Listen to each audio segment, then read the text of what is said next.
বাংলাদেশের শীর্ষ আদালত যখন শেখ হাসিনাকে বাংলাদেশে নিয়ে আসার নির্দেশ দিলেন বাংলাদেশের তত্ত্বাবধায়ক সরকারকে, ঠিক সেই সময় শেখ হাসিনা ভারতেই থাকবে এবং তার সম্পূর্ণ নিরাপত্তার দায়িত্ব নেবে ভারত বলে জানিয়েছে পররাষ্ট্র মন্ত্রক।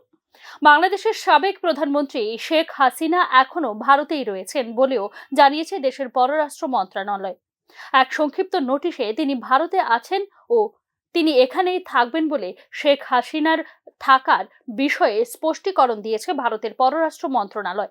উল্লেখ করা যেতে পারে, ছাত্র জনতার অভ্যুত্থানের মুখে গত 5 আগস্ট শেখ হাসিনা ভারতে চলে আসেন। তারপর থেকেই তিনি অবস্থান করছেন ভারতে। শেখ হাসিনা ভারতে কতদিন থাকবেন সেই বিষয়ে এখনো কিছু জানানো হয়নি স্পষ্টভাবে। তবে শেখ হাসিনা ভারত থেকে অন্য দেশে চলে যেতে পারেন বলেও জানিয়েছে বিভিন্ন সংবাদ মাধ্যমগুলি।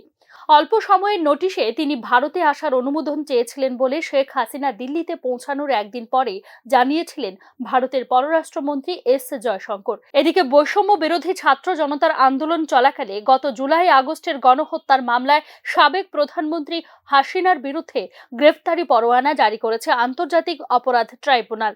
একই সঙ্গে তাঁকে 18 নভেম্বরের মধ্যে আন্তর্জাতিক অপরাধ ট্রাইব্যুনালে হাজিরের নির্দেশ দিয়েছে আদালত। এর মধ্যে ভারতের এ ধরনের মন্তব্য যথেষ্ট তাৎপর্যপূর্ণ বলেই মনে করছেন আন্তর্জাতিক মহল। Bureau report, news now.